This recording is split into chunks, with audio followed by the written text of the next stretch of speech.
많이들 세우셨습니다. 네. 저는 최근에 읽은 책에서 한 초등학생의 이야기를 듣고 큰 감동과 또 도전을 받았습니다. 우리들이 초등학생처럼 우리의 일터에서 복음을 전하면 참 좋겠다 하는 생각이 들었습니다. 한 초등학교에서 가을에 한강둔치로 소풍을 갔다고 합니다. 점심시간이었습니다. 모두 이제 맛있게 도시락을 까먹는데 한 학생이 담임 선생님에게 달려가서 옷자락을 붙잡으면서 이렇게 물었습니다. 선생님, 저 하늘과 강을 누가 만드셨지요? 그때 선생님은 너무 당혹스러워서 대답을 하질 못하였습니다. 그때 곁에 있던 친구들이 무슨 일인가 싶어서 그 선생님 주변에 몰려들기 시작하였습니다. 선생님은 학생의 질문에 대해서 한 번도 생각해 본 적이 없었습니다. 내 하늘 위를 두르고 있는 저 하늘과 또 우리에게 맛있는 물을 제공해 주는 저 강을 누가 만들었는지 한 번도 생각해 본 적이 없었습니다. 그래서 고민하다가 이렇게 대답하였습니다. 저절로 생겼을 거야.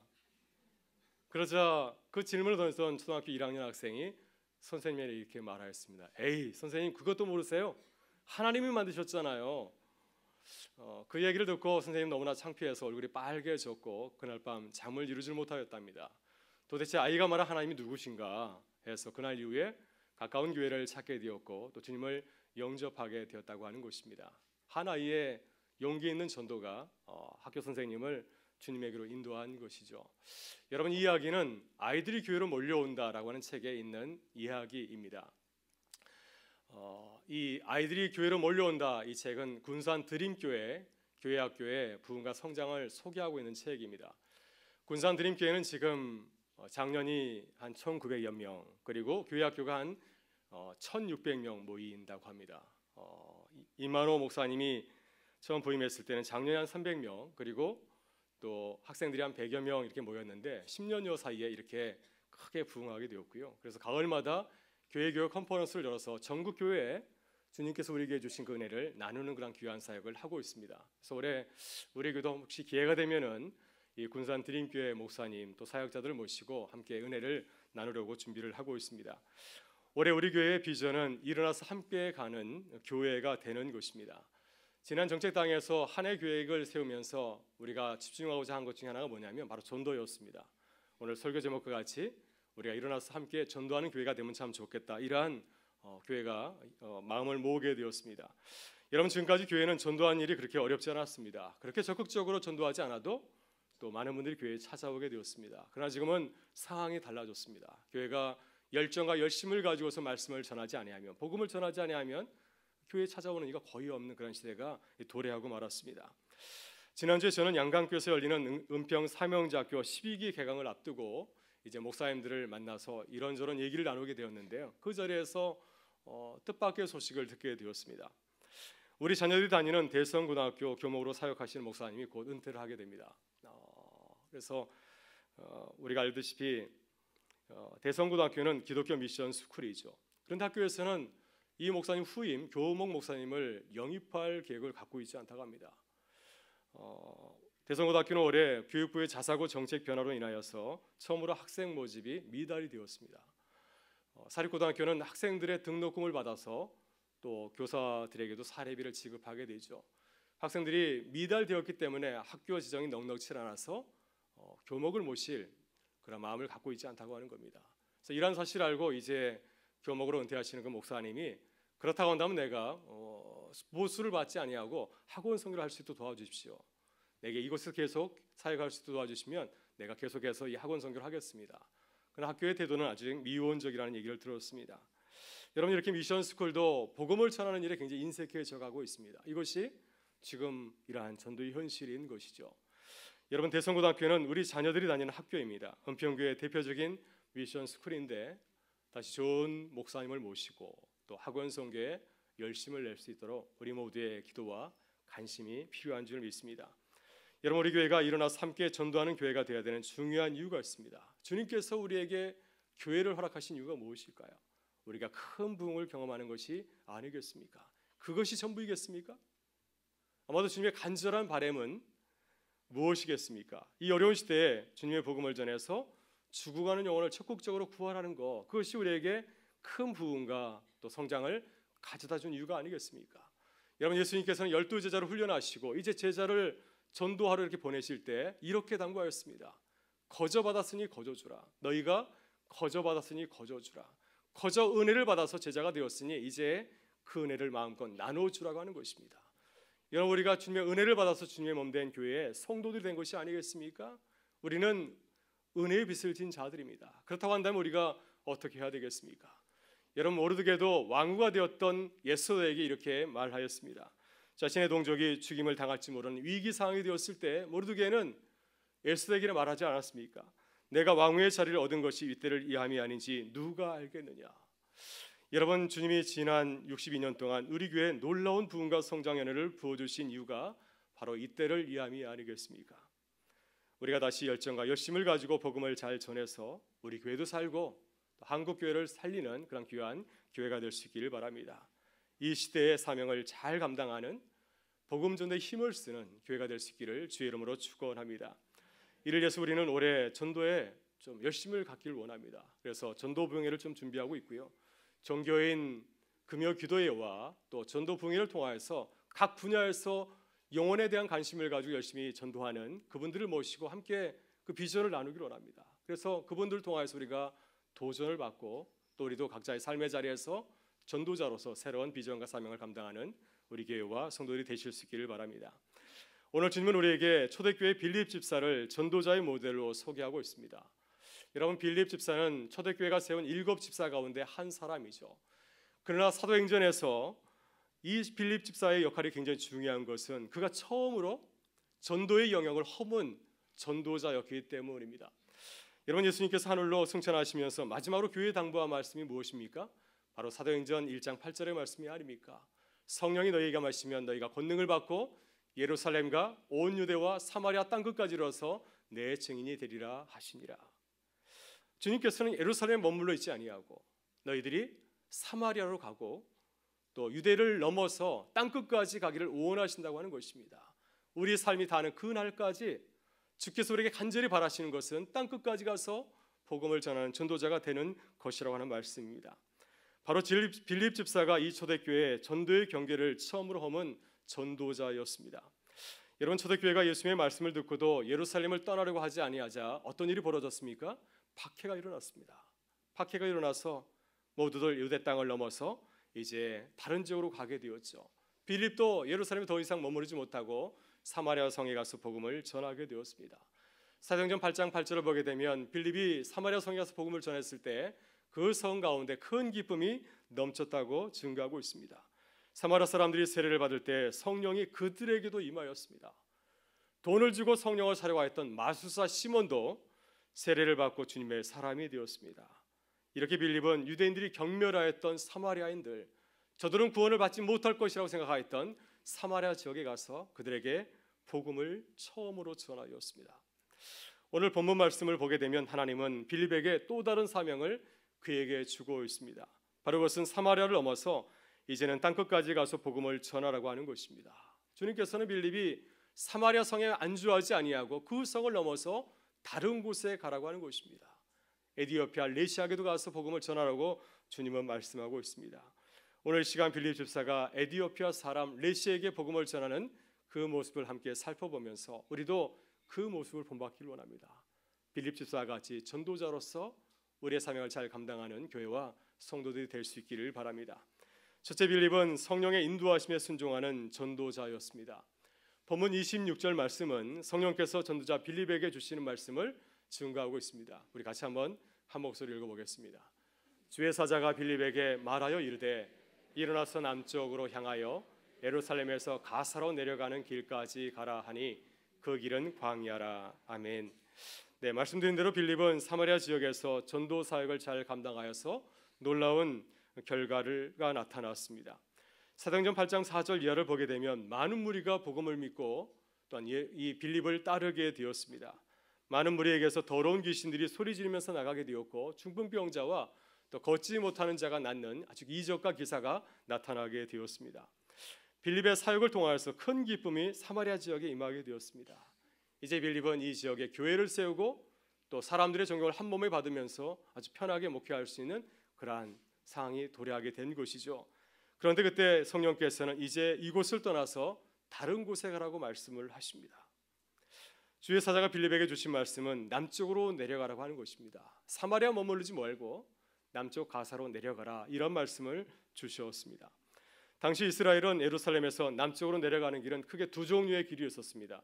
하나는 내륙도로고 하나는 해안도로인데, 내륙도로는 헤브론에서, 예루살렘의 옛 이름이죠, 헤브론에서 에돔 족속이 살고 있는 이두메아 족속이 사는 곳으로 내려가는 내륙도로가 있었습니다. 우리나라로 치면은 경부 고속도로와 같은 길이라 할 수 있습니다.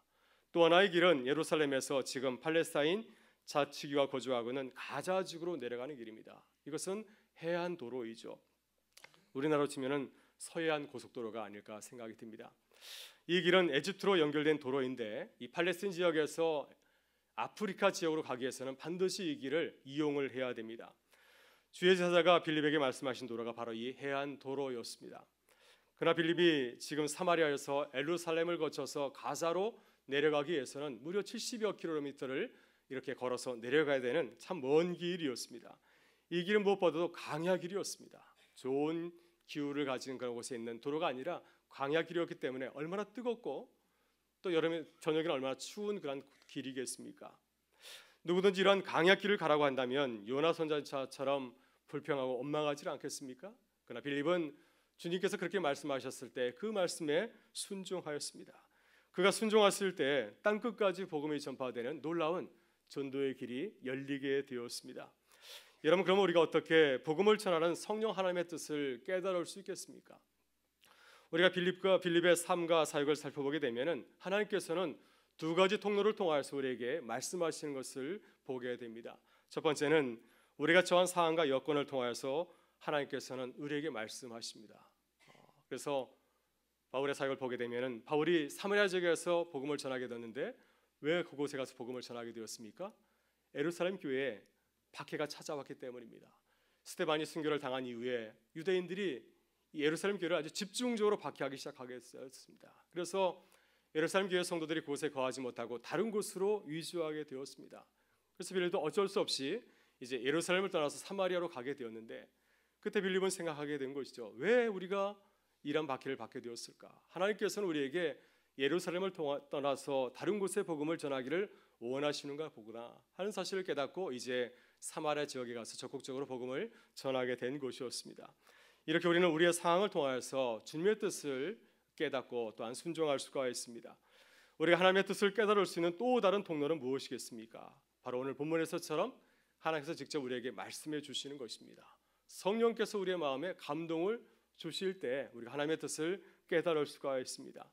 하나님은 빌립에게 사마리아에서 가사로 내려가라고 직접 말씀하였습니다. 왜냐하면 하나님께서 예비하신 특별한 일이 기다리고 있기 때문에 빌립에게 이제 가자지구로 내려가라고 말씀하신 것이었습니다. 이렇게 하나님은 때로는 상황으로 말씀하시고 때로는 또한 말씀으로 또 영감으로 말씀하시는 줄 믿습니다. 그래서 우리가 전도자로서 어떻게 주의 복음을 전할 수 있습니까? 라고 물을 때 주님께서는 때로는 상황을 통하여서 때로는 말씀을 통하여서 또 영감을 통해서 우리에게 알려주시는 줄 믿습니다. 여러분, 제가 전에 섬기던 교회에서 장례를 치르는 과정에서 뜻하지 않게 복음을 전한 경험이 있습니다. 한 여집사님 남편이 세상을 떠나게 되었습니다. 남편 집사님이 몇 해 동안 간암으로 이렇게 앓다가 세상을 떠나게 되었습니다.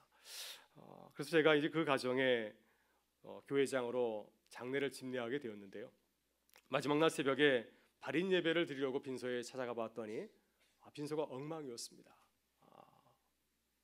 그래서 가족들이 찾아와서 꽤 많은 가족들이 찾아와서 애곡을 하고 울부짖으면서 난장판이 되어 있었습니다.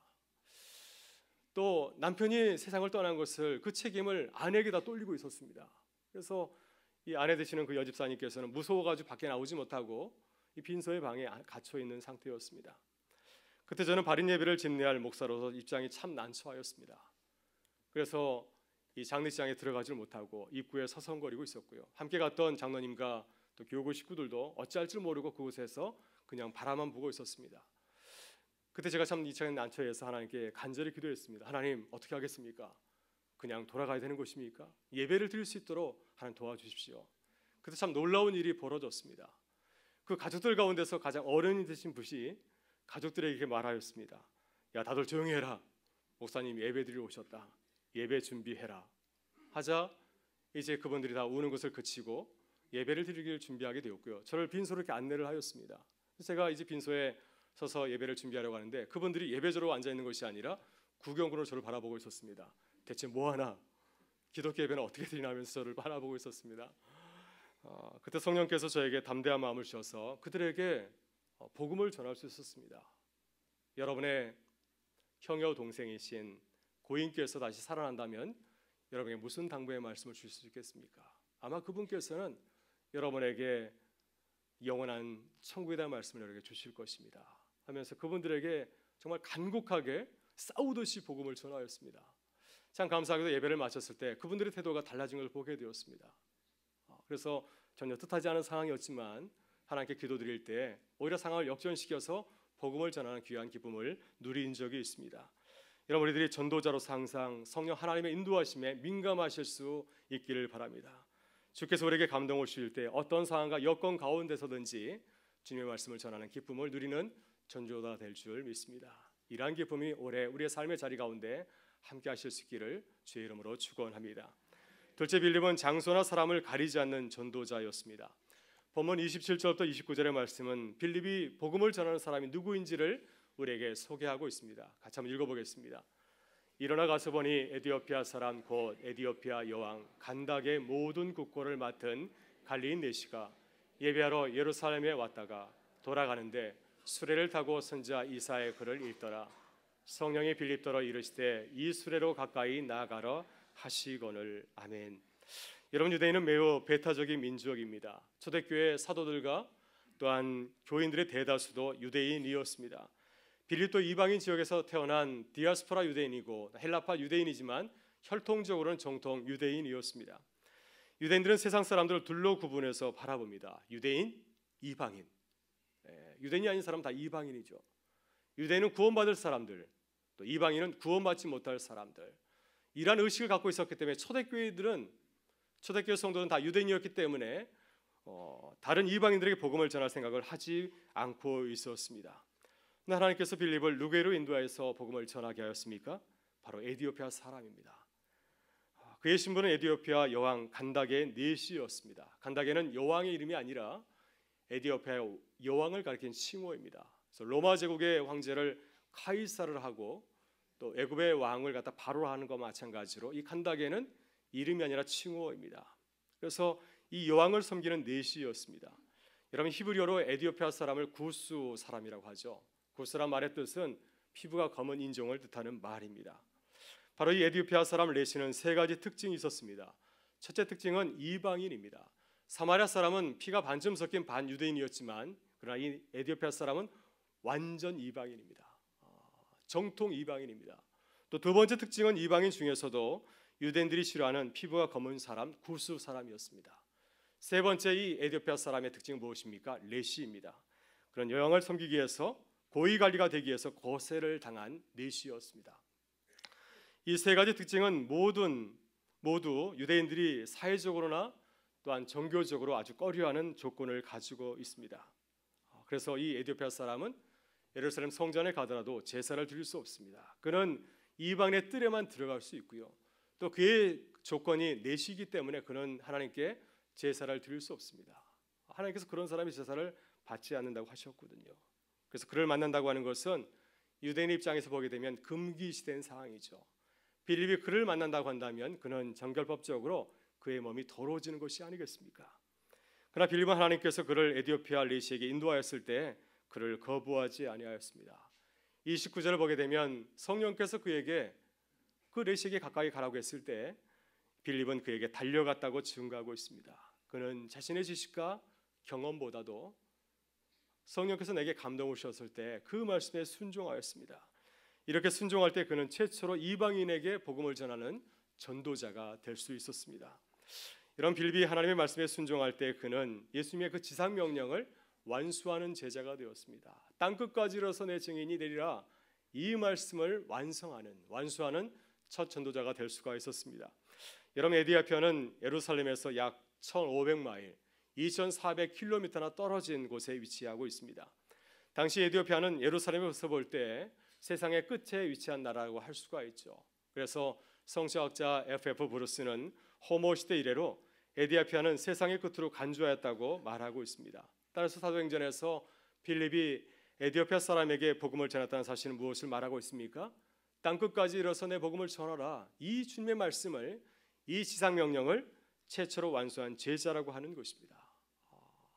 이사야 56장 3절부터 5절을 보게 되면 하나님께서는 마지막 날에 놀라운 일을 이루시겠다고 예언하셨습니다. 바로 그것은 내시들도 하나님의 백성이 될 것이라고 말씀하고 있습니다. 같이 한번 읽어보게 하겠습니다. 여호와께 연합한 이방인은 말하기를 여호와께서 나를 그의 백성 중에 반드시 갈라내시리라 하지 말며 고자도 말하기를 나는 마른 나무라 하지 말라. 여호와께서 이와 같이 말씀하시기를 나의 안식일을 지키며 내가 기뻐하는 일을 선택하며 나의 언약을 굳게 잡는 고자들에게는 내가 내 집에서 내 성 안에서 아들이나 딸보다 나은 기념물과 이름을 그들에게 주며 영원한 이름을 주어 끊어지지 아니하게 할 것이며. 아멘. 여러분, 이렇게 빌립이 내시에게 복음을 전한 사건은 평범한 전도가 아니었습니다. 하나님께서 말씀하신 종말론적인 그 사건을 이루는 아주 놀라운 전도의 사건이었습니다. 이제는 내시도 하나님의 백성이 될 수 있다는 사실을 이 빌립의 전도의 사역을 통하여서 하나님께서 보여주신 것이고요. 그 말씀을 이룬 사건이었습니다. 여러분, 오늘 우리는 땅끝까지 복음을 전하는 주님의 말씀에 순종하고 있습니까? 우리는 혹시 유대인들처럼 사람을 가리거나 구별하고 있지는 않습니까? 오늘 주님이 나에게 가서 복음을 전하고 명하시는 에디오피아 레시는 누구겠습니까? 오늘 우리들이 가서 복음을 전하는 땅끝은 또 어디겠습니까? 빌립을 기다렸던 에디오피아 레시처럼 오늘 우리를 기다리는 에디오피아 레시가 있습니까? 우리의 복음을 듣기 원하는 세상의 땅끝이 있습니까? 새해에는 빌립처럼 주님의 말씀에 순종하여서 복음을 전하는 우리 모두가 되실 수 있기를 바랍니다. 그래서 빌립처럼 이 시대에 주님께서 우리에게 요구하시는, 기대하시는 그 전도의 역사를 이루어가는 우리 교회와 성도들이 되실 수 있기를 주의 이름으로 축원합니다. 셋째, 빌립은 효과적으로 복음을 전한 전도자였습니다. 본문 34절부터 36절을 보게 되면은 빌립은 에디오피아 레시에게 아주 구체적으로 복음을 잘 전하고 있는 걸 보게 됩니다. 같이 한번 보겠습니다. 그 레시가 빌립에게 말하되 청컨대 내가 묻노니 선자가 이 말한 것이 누구를 가리킴이냐? 자기를 가리킴이냐? 타인을 가리킴이냐? 빌립이 입을 열어 이 글에서 시작하여 예수를 가르쳐 복음을 전하니 길 가다가 물 있는 곳에 이르러 그 내시가 말하되 보라 물이 있으니 내가 세례를 받음에 무슨 거리낌이 있느냐. 아멘. 여러분, 전도는 구체적으로 복음을 전하고 또 세례를 베풀 통하여서 완성되는 것을 보게 됩니다. 빌립은 에디오피아 레시를 만났을 때 복음을 제시하고 또한 그에게 세례를 베풀었습니다. 빌립이 에디오피아 레시를 만났을 때 그 레시는 성경 말씀을 읽고 있었습니다. 구약의 말씀을 읽고 있었는데 그 내용은 바로 이사야 53장에 나오는 고난당하는 종에 대한 말씀이었습니다. 그가 사수할자에게로 가는 양과 같이 끌려갔고 덜 깎는 자 앞에 있는 어린 양과 같이 조용함과 같이 그의 입을 열지 아니하였도다. 그때 빌립은 내시에게 다가가서 그 말씀을 이해하느냐고 물었습니다.